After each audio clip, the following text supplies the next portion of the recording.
అందరికీ నమస్తే. Municipal election ప్రచారం ముగిసింది.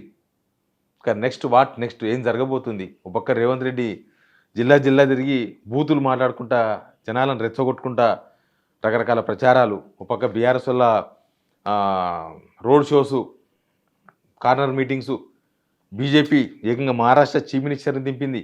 రకరకాలు. కానీ నేను కొంత గ్రౌండ్లో వర్కౌట్ చేసిన తర్వాత నేను వీడియో చేస్తున్నా. అంటే ఎట్లా ఉండొచ్చు? Municipalities 116 municipalities, 7 municipal corporations election జరుగుతుంది. కాబట్టి ఎట్లా ఉండొచ్చు? ఇది అధికార పార్టీ నిజంగా వాళ్ళు అనుకుంటున్నట్టుగా 90% సీట్లు వాళ్ళకు సాధ్యమేనా?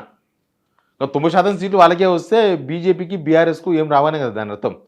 అట్లాంటి సిచ్యువేషన్ ఉందా? గవర్నమెంట్ మీద వ్యతిరేకత ఎట్లా వర్కౌట్ అవుతుంది? వర్కౌట్ అవుతుందా కాదా? ఇట్లా చాలా పాయింట్స్ ఉన్నాయి. నేను కొన్ని మున్సిపాలిటీస్ల పేరు కూడా చెప్తా, ఎట్లా ఉందో సిచ్యువేషన్. అంతకన్నా ముందు సబ్స్క్రైబ్ చేయండి. సబ్స్క్రైబ్ అయితే ఆగిపోయింది మొత్తానికి. నిజంగా మీరు సబ్స్క్రైబ్ చేసుకుంటేనే ఒక 10 మందికి రీచ్ అవుతుంది వార్త. ఒక 10 మంది చూస్తారు, మీతో పాటు ఒక 10 మంది తెలుసుకుంటారు. మనం నిజాలు మాట్లాడదాం ధైర్యంగా. మీకు నిజాలు చేరవదామన్న ఉద్దేశమే మాది. కాబట్టి షేర్ అయితే చేయండి. లాస్ట్ ఆదిలాబాద్లో మూలన ఉన్న గ్రామాలకు కూడా తెలవాలి జనం ఈ వార్త. షేర్ చేయండి. ఏంటంటే ఓటర్ అయితే చాలా గుంబనంగా ఉన్నాడు. ఇప్పుడు అధికార పార్టీ నిర్వహించింది మొత్తం గవర్నమెంట్ డబ్బులు పెట్టి సభలు పెట్టింది, బహిరంగ సభలు. అందుకే వాళ్ళు ఒక్కలే పెట్టినారు చూడు. బీఆర్ఎస్లు పెట్టలేదు, ఎందుకంటే డబ్బులు వేస్ట్ అని. బీజేపీలు కూడా పెట్టలేదు, వాళ్ళు కూడా కార్నర్ మీటింగ్స్, రోడ్ షోస్ అవే నిర్వహించారు. ఇదేంటంటే పబ్లిక్ మనీ. రేవంత్ రెడ్డి ఇంటికి వెళ్ళి పెడితేనేమో ఆయన కూడా రోడ్ షోలు పెడుతుండే. పబ్లిక్ మనీ పెట్టింది కాబట్టి బహిరంగ సభలు పెట్టుకున్నారు. ఇదే అధికార పార్టీకి ఉండే అడ్వాంటేజ్. మన డబ్బులు పెట్టి వాళ్ళు బహిరంగ సభలు పెట్టి పాలిటిక్స్ మాట్లాడారు రేవంత్ రెడ్డి. అయితే ఓటర్లు సరే డబ్బులు ఇస్తే అధికార పార్టీకి అయితే 100% డబ్బులు ఇచ్చి తీసుకొచ్చుకున్నాడు జనమే. ఏ అధికార పార్టీ ఉన్నా అది తప్పదు. ప్లస్ ముఖ్యమంత్రి వస్తున్నట్టే అంతమందిని గ్యాదర్ చేయాలి, లేకపోతే సభ ఫెయిల్ అయితే అది ఎలక్షన్ మీద ఎఫెక్ట్ పడుతుంది. కాబట్టి డబ్బులు ఇచ్చి తీసుకొచ్చిండ్రు. ఎనీవే ఓటర్ గుంబనంగా ఉన్నాడు. అంటే నేను పలానా అధికార పార్టీకి ఓటేయాలి, వీళ్ళు బాగున్నారనో, లేకపోతే ఇదే గవర్నమెంట్ ఉంది కాబట్టి వేద్దామనో, అట్లా వన్ సైడ్ ఎలక్షన్ ఎక్కడ కనబడతలేదు. అది అధికార పార్టీకి అది ప్రమాదకరం. నిజానికి 2 సంవత్సరాల గవర్నమెంట్ కాబట్టి అసలు చాలా ఉత్సాహంతో నిజంగానే ప్రభుత్వం కనుక స్కీమ్స్ అమలు చేసి ఉంటే ఇప్పుడు నిజంగా ప్రతిపక్షాలు కనబడకూడదు, బీఆర్ఎస్ కనబడకూడదు, బీజేపీ కనబడకూడదు. జనాలకి మొత్తం కాంగ్రెస్ మైకంలో ఉండాలి. వీళ్ళు స్కీమ్స్ అమలు చేసి ఉంటే ఖచ్చితంగా జరిగేది. అందుకే వాళ్ళు గుమానంగా ఉండడం అధికార పార్టీకే బొక్క. అది వాళ్ళకే మైనస్. పార్టీలకు అంకితమైన వాళ్ళు కొంతమంది ఉంటారు, కార్యకర్తలు. వాళ్ళు ఏ పార్టీకి ఆ పార్టీ కార్యకర్తలు, ఆ పార్టీ ఫ్యామిలీస్ వాళ్ళు వేస్తారు. కానీ neutral voter important. Neutral voter ఏం చేయబోతున్నాడు, న్యూట్రల్ ఓటర్ ఎవరికి వేస్తారనేది. అధికార పార్టీలో అయితే హడావిడి కనిపిస్తుంది, బట్ ట్రెండ్స్ మాత్రం బీఆర్ఎస్ కనిపిస్తుంది. హడావిడి, ముఖ్యమంత్రి పోయి ప్రచారం చేయడము, మినిస్టర్లందరూ ఇన్ఛార్జ్ మినిస్టర్లందరూ రంగంలో దిగడము, తర్వాత ఎమ్మెల్యేలు రంగంలోకి దిగడము, ఇక తెలుసు కదా మనీ సర్క్యులేషన్ చేయడము, డబ్బులు పంచడము, ఇవన్నీ కూడా అధికార పార్టీలో ఒక హడావిడి కనిపిస్తుంది. కానీ ట్రెండ్స్ మాత్రం డిఫరెంట్ ఉన్నాయి.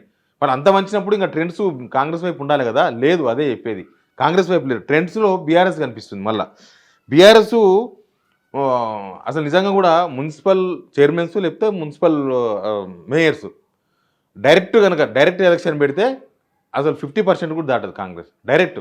ఇప్పుడేమో గల్లీ కదా, వాళ్ళ వారికి ఎలక్షన్ జరుగుతూ ఉంటుంది కాబట్టి వాళ్ళు పోయి ఓట్లు అడుగుతారు. దానిలో మనుషులను చూస్తారు, పార్టీలను చూస్తారు, అందరం చూస్తారు వాళ్ళు. కాబట్టి అది కొంచెం డిఫరెంట్ ఉండే అవకాశం కనిపిస్తుంది. బీజేపీ డైరెక్ట్గా మున్సిపాలిటీస్ గెలిచే పరిస్థితి లేదు. కరీంనగర్ తర్వాత నిజామాబాద్, ఈ 2 మున్సిపల్ కార్పొరేషన్స్లో మాత్రం కాంగ్రెస్ థర్డ్ ప్లేస్ పోయినా ఆశ్చర్యపోనక్కర్లేదు.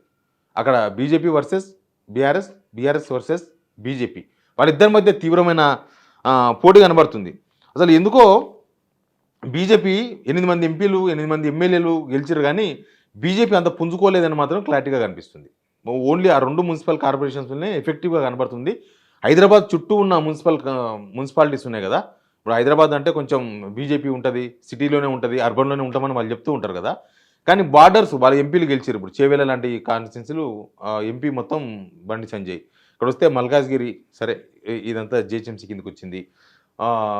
ఆ ఏరియాలో బీజేపీ పోటీ ఇవ్వగలదు, గట్టి పోటీ కూడా కాదు, పోటీ ఇచ్చే పరిస్థితే, కానీ వాళ్ళు గెలుస్తాం అని చెప్పే అవకాశం లేదు. చాలా ప్లేసుల్లో బీఆర్ఎస్కు చాలా మున్సిపాలిటీసుల్లో ఎక్కువ సీట్లు గెలిచే అవకాశం ఉంది. అంటే కొన్ని మున్సిపాలిటీస్ ఇప్పుడు జనరల్ ఎలక్షన్స్లో వచ్చింది చూడు, వీళ్ళకు జస్ట్ 1.82% మాత్రమే ఓటు తేడా కనిపించింది. ఓట్లు అంటే పడ్డగానే ఓట్లు గంపగుత్తగా బీఆర్ఎస్కే పడతాయి, పడని దగ్గర పడవు. అట్లా ఎక్కువ ఓట్లు బీఆర్ఎస్ పడే అవకాశం కనిపిస్తుంది. ఇక కాంగ్రెస్ నేను ఇందాక చెప్పినట్టు కరీంనగర్, నిజామాబాద్ అయితే కాంగ్రెస్ పోటీలో కూడా ఉన్నట్టు కనిపిస్తుంది. మొత్తం 66 సీట్లు ఉన్నాయి కరీంనగర్లో. సింగిల్ డిజిట్ కాంగ్రెస్ అని కూడా చెప్తున్నారు కొంతమంది సర్వేలు. లోకల్గా పోయి మాట్లాడి దాదాపు 10 రోజులు సర్వేలు చేసిన వాళ్ళు సింగిల్ డిజిట్, అది 2 to 5 ఉండొచ్చు, 2 to 9 ఉండొచ్చు, సింగిల్ డిజిట్కి పరిమితం అయి ఉండొచ్చు అనేది కూడా చెప్తున్నారు. కాంగ్రెస్ నిజానికి కరీంనగర్లో 3 మినిస్టర్లు, ఒక విప్పు వీళ్ళందరూ ఉన్నారు. బట్ ఫలితాల్లో మాత్రం చాలా తేడా కనిపిస్తుంది. అంత 3 మినిస్టర్లు, ఒక విప్పు ఉన్నంత పటిష్టంగా ఇక్కడ కనబడతలేదు. ఇక వరంగల్లో బీఆర్ఎస్ అప్పర్ హ్యాండ్ కనిపిస్తుంది. తర్వాత తొర్రూరులో కేటీఆర్ మీటింగ్ జరిగింది, కేటీఆర్ కార్నర్ మీటింగ్ జరిగింది. నిజానికి చాలా గ్రాండ్ సక్సెస్ అయింది అది. కేటీఆర్ స్పీచ్ కూడా జనం బాగా స్పందించారు. అక్కడ కనుక ఇంటెలిజెన్స్ రిపోర్ట్ రేవంత్ రెడ్డి తెప్పించుకుంటే ఆయనకు వాస్తవ పరిస్థితి కొంచెం తెలిసే అవకాశం అయితే కనిపిస్తుంది. కొన్ని మున్సిపాలిటీస్ అయితే వన్ సైడ్ ఉన్నాయి. సిరిసిల్ల, తర్వాత వర్ధన్నపేట, కోరుట్ల, జన్గాం, చేర్యాల, మెట్పల్లి, తొర్రూర్, తర్వాత సిద్దిపేట, గజ్వేల్, దుబ్బాక, మెదక్, అలంపూర్ ఇట్లాంటివి అయితే బీఆర్ఎస్కు వన్ సైడ్ కనిపిస్తున్నాయి. మునుగోడుల చండూరు మున్సిపాలిటీ ఒకటి బీఆర్ఎస్కు వన్ సైడ్ కనిపిస్తున్నాయి. చాలా ఉన్నాయి, నేను కొన్ని పేర్లు మాత్రమే చెప్తున్నా. నల్గొండల గట్టి పోటీ కనిపిస్తుంది. తర్వాత నిజానికి నల్గొండ జిల్లాల గురించి ఒక వింత విషయం చెప్పాలి. నల్గొండల కొన్ని మున్సిపల్ కార్పొరేషన్స్లో కార్పొరేటర్ కౌన్సిలర్ అభ్యర్థిని ₹1,00,00,000 పెట్టి కొనేందుకు ప్రయత్నం చేసింది కాంగ్రెస్. ₹1,00,00,000, నీకు ₹1,00,00,000 ఇస్తే లొంగిపోయింది, నువ్వు లొంగిపోతే నేను గెలుస్తా, అట్లా కూడా ప్రయత్నాలు జరిగినాయి. కానీ ఆ బీఆర్ఎస్ అభ్యర్థులు లొంగిపోలే. చాలా ప్రయత్నాలు చేశారు ఎమ్మెల్యేలు, మినిస్టర్లు, వాళ్ళందరూ తీవ్రంగా వాళ్ళని కొందామని ప్రయత్నం చేసినారు. రామాయంపేట కూడా బీఆర్ఎస్కు కనిపిస్తుంది. ఇంకా చాలా ఉన్నాయి. ఇట్లా దాదాపు 35-40 మున్సిపాలిటీస్ బీఆర్ఎస్ అకౌంట్లో పడే అవకాశం కనిపిస్తుంది. మొత్తం 116, అంటే మినిమం అది 35 to 40% ఆఫ్ సీట్స్ మినిమం బీఆర్ఎస్కి పడే అవకాశం కనిపిస్తున్నాయి. నిజంగా కాంగ్రెస్ 2 సంవత్సరాల్లో కరెక్ట్గా పనిచేస్తే బీఆర్ఎస్కు అని కూడా రావు, కానీ ఇంకా ఎక్కువ వచ్చే అవకాశాలు ఉన్నాయి. 30 to 40 అనేది మినిమం. అక్కడ నుంచి వాళ్ళ జైత్ర యాత్ర స్టార్ట్ అయ్యే అవకాశాలు కనిపిస్తున్నాయి. ఇక కాంగ్రెస్ అయితే ఈ ఎలక్షన్స్లో 3 చెల్ల నీళ్ళు తాగుతుంది. ఫస్ట్ టైం మొత్తం గ్రామీణ ప్రాంత ఓటర్లతోన, పట్టణ ఓటర్లతోన పార్టీ గుర్తు మీద జరుగుతున్న ఎలక్షన్ కాబట్టి. ఖమ్మంలో కూడా కాంగ్రెస్కు వన్ సైడ్ లేదు. ఖమ్మం అంటే మొత్తం కాంగ్రెస్ అంటారు కదా, ఇల్లందుల బీఆర్ఎస్ కనిపిస్తుంది. కొత్తగూడెంలో సిపిఐ, కాంగ్రెస్, బీఆర్ఎస్ 3 కనిపిస్తున్నాయి. మంతని, పెద్దపల్లిలో ఫేస్ టు ఫేస్ కనిపిస్తుంది బీఆర్ఎస్ కాంగ్రెస్. తర్వాత చాలా మున్సిపాలిటీలో చాలా గట్టి పోటీ ఇచ్చే అవకాశాలు కనిపిస్తున్నాయి.